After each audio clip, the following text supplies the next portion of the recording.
बच्चों, ये video class +1 के फर्स्ट यूनिट के 4th चैप्टर की है। तो आज हम पढ़ेंगे डायमेंशनल एनालिसिस। ये क्या होता है बेटा, ये आप यहाँ पे थोड़ा सा समझ लेना। आपको हमेशा +1 +2 और आगे तक हर क्वांटिटी का डायमेंशन पूछेंगे। हर क्वांटिटी का डायमेंशन पता होना चाहिए। आपको डायमेंशन दे देंगे, फॉर्मूला पूछ लेंगे। आपको फॉर्मूला पता है, उसका डायमेंशन पूछ लेंगे। ठीक है, तो ये क्या डायमेंशन क्या होते हैं? देखो, मास को हम m से रिप्रेजेंट करते हैं, लेंथ को l से रिप्रेजेंट करते हैं। उसको अगर एरिया ले लें तो लेंथ को 2 बार मल्टीप्लाई कर देंगे, और वॉल्यूम ले तो लेंथ को 3 बार मल्टीप्लाई कर देंगे। ऐसे ही करते हैं ना। हमें वॉल्यूम का फॉर्मूला पता है कि L³ होता है। L³ लेंथ इंटू लेंथ, यही होता है। अगर हमसे इसका कोई डायमेंशन पूछे तो हम क्या बताएंगे, तो वो L³ होता है। ये सारा प्रोसीजर क्या होता है वो मैं आपको बताती हूँ। तो डायमेंशन क्या होता है? Dimension of a physical quantity. Dimension किसका होता है? एक फिजिकल क्वांटिटी का। Are the power, physical quantity की पावर होती है। फिजिकल क्वांटिटी में 7 फंडामेंटल क्वांटिटी होती है ना, सिर्फ उन्हीं के डायमेंशन होते हैं। To which the base quantity raised to represent a derived unit of that quantity. मतलब ये है कि हमने, जैसे कि एरिया है, एरिया एक ड्राइव्ड क्वांटिटी है। वो एरिया हमें कहाँ से मिला? जब हमने लेंथ को 2 बार मल्टीप्लाई किया तब हमें वो एरिया मिला। तो एरिया का डायमेंशन क्या हो गया? लेंथ का स्क्वायर। लेंथ को कितनी बार मल्टीप्लाई किया? 2 बार, तो लेंथ का स्क्वायर। इसी तरीके से क्या है? वॉल्यूम। वॉल्यूम एक ड्राइव्ड क्वांटिटी है। अगर लेंथ को हम 3 बार मल्टीप्लाई कर देंगे तो हमारे पास वॉल्यूम आ जाएगा। ड्राइव्ड क्वांटिटी हो गई, और उसका डायमेंशन क्या होगा? L³। और इसको इस ब्रैकेट में रखते हैं। तो वॉल्यूम का डायमेंशन, वॉल्यूम में मास आया? नहीं आया, 0। टाइम आया? नहीं आया, 0। लेंथ आई कितनी बार? 3 बार। तो वॉल्यूम का डायमेंशन आप क्या बोलोगे? m0 L³ T0 हो गया। इसी तरीके से एक और देखो, वेलोसिटी है। आपको पता होता है वेलोसिटी क्या होती है? डिस्प्लेसमेंट अपॉन टाइम होता है। डिस्प्लेसमेंट को किससे रिप्रेजेंट करते हैं? L से। टाइम को किससे करते हैं? T से। तो अगर ये T ऊपर चला जाएगा तो क्या हो जाएगा? L1 T-1 हो जाएगा। तो वेलोसिटी का डायमेंशन फॉर्मूला क्या हो जाएगा? m0 L1 T-1, ये हो जाएगा डायमेंशनल फॉर्मूला। ये dimension, the expression which show how, कैसे एंड विच, कौन सी, the basic quantity represent the dimension of a physical quantity is called the dimensional formula of the given physical quantity.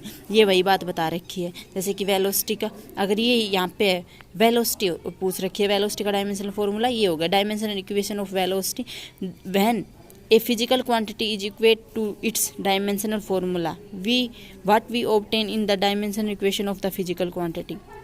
हम ये volume का dimension formula find out कर सकते हैं, velocity का कर सकते हैं, और इनको ऐसे ब्रैकेट में रखा जाता है। ठीक है, तो मैं आपको कुछ डायमेंशन फॉर्मूले बता रही हूँ, क्योंकि आप जैसे जैसे फिजिक्स पढ़ोगे, पूरी साल पढ़ोगे और +2 में पढ़ोगे, तब आपको फॉर्मूले क्लियर होंगे, और वहीं से आपको डायमेंशन क्लियर होते जाएंगे। लेकिन जितने फॉर्मूले आते जाएंगे आप अपने आप बनाने लग जाओगे। तो देखो, एरिया को किससे रिप्रेजेंट करते हैं? A से। तो इसका डायमेंशन क्या हो जाएगा? A²। वॉल्यूम को किससे रिप्रेजेंट करते हैं? V से, V³। डेंसिटी होती है, डेंसिटी का फॉर्मूला क्या होता है? Mass upon volume. आप डेंसिटी आगे पढ़ोगे, उसमें भी डेंसिटी आएगा, लेकिन अभी समझ लो कि डेंसिटी का फॉर्मूला तो मास अपॉन वॉल्यूम। तो m का क्या होता है? 1, और मास अपॉन वॉल्यूम, और वॉल्यूम का क्या हो जाएगा? अपॉन L³, और L³ ऊपर जाएगा तो माइनस का हो जाएगा। स्पीड का L1 T-1, एक्सेलरेशन का L1 T-2। इसी तरीके से आपको ये सारे डायमेंशन फॉर्मूले राइट करने हैं। ठीक है, कम से कम आपको 50 डायमेंशन फॉर्मूले का तो पता होना चाहिए। ओके, अब बात आती है कि डायमेंशन फॉर्मूले कितने टाइप्स के होते हैं। तो डायमेंशन फॉर्मूले 4 टाइप के होते हैं। 4 टाइप ऑफ क्वांटिटी, ये जो हो गई इनकी क्वांटिटी 4 टाइप की होती है। Dimension constant, dimension variable, dimensional less constant और डायमेंशनल लेस वेरिएबल। तो डायमेंशन कांस्टेंट क्या होते हैं? These are the quantity whose value are constant and they possess dimension. जिनकी वैल्यू तो कांस्टेंट है लेकिन उनके कोई डायमेंशन होते हैं। जैसे कि ग्रेविटेशनल कांस्टेंट है, जी की वैल्यू 6.67 × 10⁻11, वो कांस्टेंट है, यूनिवर्सल ग्रेविटेशनल कांस्टेंट है, लेकिन उसका डायमेंशन होता है। इसी तरीके से बोल्ट्जमैन कांस्टेंट, प्लैंक कांस्टेंट, ये इनकी वैल्यू तो कांस्टेंट है लेकिन इनके डायमेंशन होते हैं। तो डायमेंशनल कांस्टेंट। डायमेंशनल वेरिएबल वो होते हैं जिनकी वैल्यू वेरी करती जाती है लेकिन उनके डायमेंशन होते हैं। जैसे स्पीड चेंज होती रहती है, कभी कितनी स्पीड हो सकती है, कभी कितनी स्पीड होती है, लेकिन उनके डायमेंशन होते हैं ना। फोर्स के हो गए, velocity, density. Dimensional less constant, dimensional less मतलब उनका डायमेंशनल लेस नहीं होता, और कांस्टेंट, और वो टर्म कांस्टेंट होती हैं। तो डायमेंशनल लेस कांस्टेंट वो हो गई जिनके जो कांस्टेंट क्वांटिटी होती है उनका कोई डायमेंशन नहीं होता, जैसे कि 1 2 3 4 ये कांस्टेंट क्वांटिटी है, इनका कोई डायमेंशन नहीं होता। डायमेंशनल लेस मतलब कि जिनके डायमेंशनल भी नहीं है और वो वेरिएबल क्वांटिटी हैं, तो ऐसी क्वांटिटी होती है स्ट्रेन, एंगल, स्पेसिफिक, ग्रेविटी, जिनके ना तो डायमेंशन होते हैं और वो वेरिएबल भी होती हैं। ठीक है, तो ये 4 टाइप हो गई। यूज, अब हम इनका यूज कहाँ करेंगे, तो ये 3 हैं यूज इनके, मोस्ट इंपॉर्टेंट इस टॉपिक में ये 3 यूज हैं। पूरे चैप्टर में 3 यूज कर लो, हमेशा 5 नंबर में यहाँ से क्वेश्चन आता है।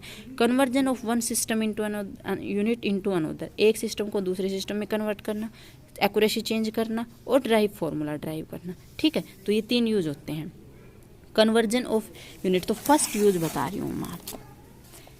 फर्स्ट यूज है checking the dimensional consistency of equation. ये इक्वेशन है, हमें ये दे रखा है v equal to u plus 80, हमें ये इक्वेशन दे दी, हमने ये इक्वेशन मोशन की पढ़ी हुई है 9th क्लास में, v equal to u plus 80। हमें हमसे ये पूछेगा, ये बताओ चेक करके कि ये करेक्ट है इक्वेशन या अनकरेक्ट है। तो हम डायमेंशन जो अगर फॉर्मूला हमें पता है ना, तो उस फॉर्मूले की सहायता से हम ये बता देंगे कि ये जो हमें इक्वेशन दी हुई है ये सही लिखी हुई है या गलत लिखी हुई है। जैसे कि हमें दे देता कि v equal to u square plus 80 और हमें नहीं पता ये सही है या गलत है। अब ये तो हमने देखी हुई है तो हम बता सकते हैं कि ये सही है, लेकिन डायमेंशन से कैसे चेक करेंगे वो मैं आपको बताती हूँ। तो ये क्या होती है, the given equation can be checked by dimensional analysis. इसको करेंगे, आप देखो ये वेलोसिटी और ये एक्सेलरेशन इनटू टाइम। जो डायमेंशन इसका होगा ना लेफ्ट हैंड साइड, वही डायमेंशन अगर राइट हैंड साइड में इक्वल हो जाते हैं ना, तो वो ये इक्वेशन है ये करेक्ट है। तो वेलोसिटी क्या होता है L1t-1, ये भी वेलोसिटी है तो L1t-1। एक्सेलरेशन का क्या होगा L1t-2, टाइम का t1। देखो रख दो, एक t1 है या t-2 है, एक t1 से एक t1 कैंसिल आउट हो जाएगा, क्या बचेगा, दोनों इक्वल है। अब हमें इनको ऐड नहीं करना ना, हमें इनको सब्ट्रैक्ट करना है। अगर हमें लेंथ में लेंथ ऐड करते हैं तो लेंथ ही आती है ना, लेंथ में से लेंथ माइनस करेंगे तो भी लेंथ आएगी, तो ये इक्वल इसके इक्वल आ रही है ना, तो मतलब कि ये कॉन्स्ट डायमेंशन, ये इक्वेशन करेक्ट है। नेक्स्ट दे रखी है to check the accuracy of given equation, ये दे दी। ये है फ्रीक्वेंसी का फॉर्मूला 1/12T/m। यहाँ using the dimension analysis where T is tension, L is length and M is mass per unit length. अब हमें ये इक्वेशन दे दी, हमने ये इक्वेशन पहली बार देखी है और हमें समझ में नहीं आ रहा कि ये इक्वेशन करेक्ट है या अनकरेक्ट है। और हमें क्या दे रखा है, न्यू, ये न्यू है, v वेलोसिटी नहीं, ये न्यू है और फ्रीक्वेंसी होती है, फ्रीक्वेंसी का फॉर्मूला होता है 1/टाइम। ठीक है, और ये है टेंशन का भी डायमेंशनल फॉर्मूला होता है m1 L1t-2 जो फोर्स का होता है। और ये है मास पर यूनिट लेंथ, मतलब कि मास को किससे डिवाइड कर रखा है, लेंथ से, तो ये मास पर यूनिट लेंथ। इनके डायमेंशन आ गई। अगर right hand side left hand side के इक्वल आ जाती है, left hand side right hand side के इक्वल आ जाती है, तो ये डायमेंशनल करेक्ट है। तो देख लो, इसको कर रखा है बेटा और आपको ये क्लियर करना है और ये डायमेंशनली करेक्ट आ जाएगी, तो ये डायमेंशनली करेक्ट है। 1-2 क्वेश्चन आप अपनी बुक से करना। थैंक्स।